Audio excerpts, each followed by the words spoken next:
Neoliberalism has trapped us in the same economic way of thinking for far too long. If you want the truth about how the economy really works, you have come to the right place. Welcome to Mission Undercover. The first misconception that has become established within our minds is the belief that governments are limited in their spending just like households are. Thatcher brought into conception the household analogy. Governments have to balance their books, she said. This is inaccurate. Since the scrapping of the gold standard, governments are no longer constrained by a lack of money. There is no scarcity in money supply. The government cannot run out of money like a household can. This means that there is no scarcity in money supply. Taxation does not fund government spending. It shapes economic incentives. This means that deficits can be increased to fund social priorities as long as there are resources available to support that spending. The only constraint on the spending is inflation and resources, not money supply. This could be labor, it could be land, anything that supports and enables that spending to create an output. Governments themselves create money through central banks, then remove excess through taxation. This is why taxation should not be used merely as a tool to tinker with fiscal forecasts and create artificial headroom. It should be used to shape economic incentives and shape social priorities to create an equal and fair society. Taxes should not merely serve as a tool to placate and serve the financial markets. As Stephanie Kelton outlined, deficits are not a sign of fiscal profligacy. They are a sign of private wealth, as savings are held in bonds. This means that reducing the deficit is reducing people's private wealth and financial security. This is why we need a new approach to spending and deficits. We can fund local government, the NHS, charities, community groups. These are the priorities that we should direct spending towards, and the choice we have to make is to reject restraint and embrace renewal. That is the choice on offer here if we embrace the truth about the economy. Even with this understanding, the problem of high interest rates on government bonds and market power and control emerges. This control that we bestow upon markets is a political choice. We can scrap fiscal rules and we can take back control of our economy. It just doesn't serve the interests of power for us to do so. We can democratize and take back control of the Bank of England and use its powers to stabilize the economy, just like during COVID, just like during 2008, and just like during Liz Truss fiasco. We can use the levers of the state to maintain economic stability and fund our priorities. This is essential if we want to resolve the pressing issues that our country faces, especially inequality and poverty, which go hand in hand. But how can we take back control from the bond markets? We have to destroy this democratic deficit. But how can we do it? We can introduce capital controls to stabilize the currency and the markets to protect against malevolent and abrupt capital flight. We can also use the Bank of England to stabilize the markets and prevent interest rate spikes. We cannot be held hostage by the markets any longer. We have to reclaim democracy from the control of the financial markets, or we risk the collapse of society as we know it. Like this, address inflation, a constraint which is very real and very damaging. It first recognizes that fiscal and monetary policy have to work hand in hand and be steered according to the government's priorities, not the priorities of the City of London. Instead of relinquishing control of the economy, the government has to direct it so that it serves the interests of wider society. Then, we have to understand the effects and consequences of inflation and how they differ across society. Lower classes are far more impacted by inflation because a higher proportion of their spending is on essentials and necessities like food and housing. Meanwhile, wealthier households accumulate wealth through assets that appreciate with inflation and as a consequence of their lower marginal propensity for consumption, leading to wider inequality, greater inequality. Inflation erodes the incomes of poorer people, whilst the wealthy get richer and richer. This gap in access between social and economic classes creates economic distortions, which are clearly present today.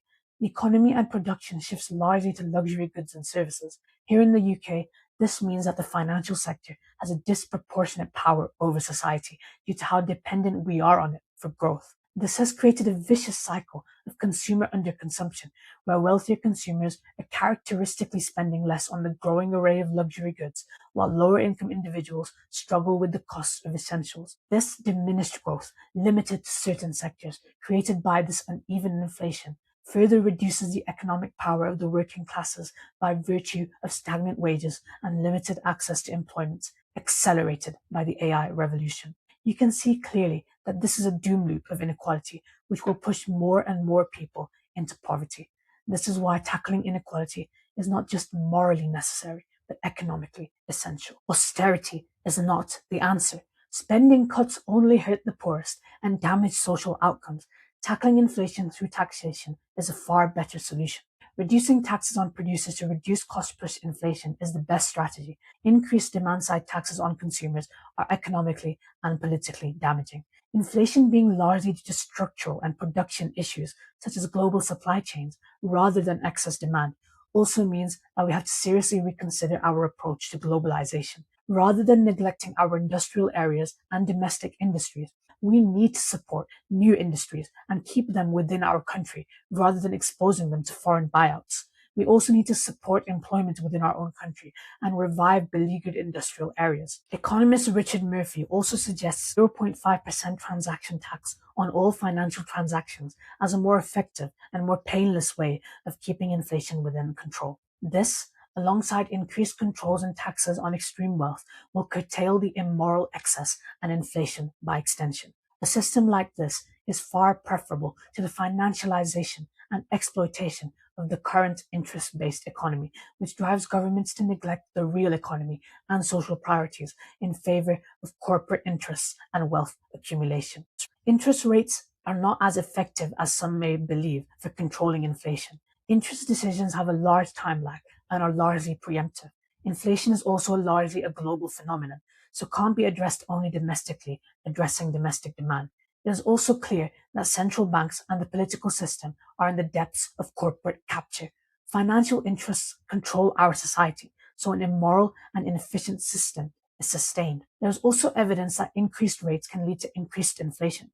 Firms could choose to raise prices if they hold variable rate debt, or if they choose to protect investment amidst raised borrowing costs. High interest rates being accompanied by a relatively expansionary fiscal policy can help accelerate this as well, as we are seeing now. Firms and households expect high inflation, so set prices, waging, and consumption accordingly. This can lead to higher inflation with higher interest rates, a paradoxical outcome. Our response should be to suppress interest rates to near or at 0%, as we had from 2010 to 2020. This is not disregarding the effectiveness of interest rates for controlling inflation completely. It is recognizing that inflation is largely not a demand-based phenomenon here in the UK. Concerns of a liquidity trap can be addressed by having an expansionary fiscal policy to stimulate economic activity and inject liquidity, whilst issuing forward guidance committing to keeping rates low. It is clear that interest itself is immoral and economically destructive. Instead of risk and reward being shared evenly, lenders are rewarded disproportionately, whilst borrowers bear the full burden of risk with minimal security. This widens inequality further. The middle classes and working classes are trapped and hamstrung with mortgage and student loan debt, whilst wealthier people who have a stake in lending or in assets continue to accumulate wealth unfairly. The consequence of an exploitative, interest-based economy is inherent financial instability. This was outlined powerfully by Hyman Minsky in his financial instability hypothesis. Creating money out of money through interest rates inflates asset prices and creates credit bubbles. High levels of personal debt mean that the economy is at risk of collapse at any moment. If borrowers default on their loans, the economy dies and is so deeply reliant on credit. This reveals one crucial fact, that credit is a key component of aggregate demand in the economy. When banks lend money, they create new money rather than transferring existing deposits held from savers. This means credit creates new spending in the economy, adding to aggregate demand. It also explains why a collapse in the ability to service debt collapses the economy, as we saw in 2008. How we tackle this is by making sure that financial speculation is appropriately regulated so that 2008 can never happen again. Then, we also need to reduce the high levels of personal debt through reforming the housing market and introducing student loan relief like Biden in the USA. This will also help to improve outcomes for young people and the middle classes. It also means cancelling or writing off all unjust, immoral, interest-based debt to ensure that there is justice, but also economic stability. This will improve economic fairness, rebuild our economy, and protect us from another destructive collapse. As we see the cycle of boom and bust, it can come to an end. Another misconception is that free markets and limited government intervention will create a better society. Libertarians cite Adam Smith and the virtue of the invisible hand that will magically solve all the problems created through consumption and production. However, it is important to consider that markets are not neutral. They're influenced by powerful interests. This means that outcomes are distorted to favor those interests, especially in monopolistic markets. Monopolistic firms will raise prices and restrict supply as competition fails to hold them to account, and government also fails to hold them to account by virtue of toothless regulators. This is why it is essential to regulate markets directly so there's stronger competitions and markets authority. But we also have to intervene for the consequences of market activity and reshape how the state interacts with markets themselves. Currently, governments spend billions subsidizing immoral profits like oil and gas or private equity as they are persistently lobbied by corporate interests to do so. We need to reevaluate every subsidy we give out to make sure that we are not creating perverse incentives and outcomes. Then, we need taxes to manage areas of harm as well. Ultra-processed foods are a very good example of this. They should be taxed more on the production and the consumption side to disincentivize both purchases and production. But the actual ingredients of these foods also need to be appropriately regulated to safeguard public health. It is the duty of government to protect the public interest and ensure social welfare. The economic myth of market fundamentalism will only mean that we see the devastating consequences of neglecting our responsibilities. Markets don't account for social welfare. It is government's job to protect it. It is also important to understand that Adam Smith himself advocated for fair distribution. Smith warned against the dangers of monopolistic markets and collusive oligopoly, arguing that monopolies are damaging for consumer welfare.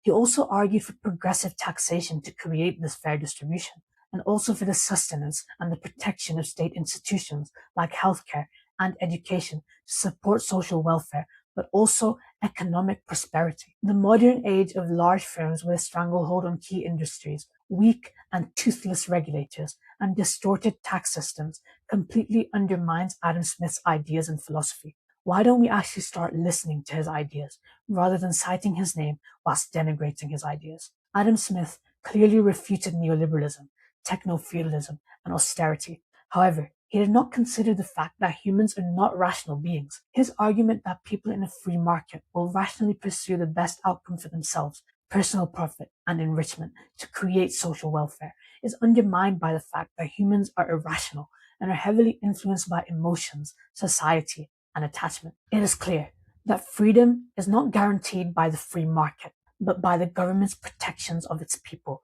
universal services, the welfare state, regulation, and economic management through incentives. The free market is not really free. It is built upon the direction of the wealthy and is distorted for their benefit. An uneven tax system, regulatory loopholes, and unfair advantages. The unrestrained free market relinquishes control from the majority to an elite few. Control is still restrictive and concentrated, but in malevolent and unaccountable hands. Excessive private power is just as corrosive as state encroachment. It is time to reclaim democracy and rebuild the market for the modern age. Another economic myth is the Laffer curve. At a private meeting with Dick Cheney, Arthur Laffer randomly sketched a graph of tax revenues against tax rates on the back of a napkin, arguing that higher tax rates lead to lower tax revenues. This was used as a justification for regressive tax cuts under Thatcher and Ronald Reagan in America. However, this idea completely ignores inequality, as noted by Richard Murphy. Tax avoidance occurs regardless of tax rates by wealthier people, whilst workers who are locked into contracts can't just stop working when tax rates increase. Revenues from tax are therefore largely fixed, despite some businesses or individuals leaving the country or engaging in profit shifting. Even then, it is minimal. Most wealthy people don't leave their home countries, and capital flight from wealth taxation is largely a myth. Despite increasing capital gains taxes and dividend taxes under Labour, less than 1% of UK millionaires have left the country, undermining Farage and right-wing newspaper claims that there's an exodus of wealth from Britain. Even if there was an exodus, it would be welcome to remove people who don't subscribe to British values of contribution and fairness. The inaccuracies of the Laffer curve prove that trickle-down economics will never work. It is clear that our economy is broken. The same tired doctrines can no longer be sustained if we want improvement and change. Let's stop believing the lies and deceit that they are showing us. Embrace the truth to create justice. Look past the lens that power displays and gain the key to unlocking a better future, a future that builds a society for the many, not the few.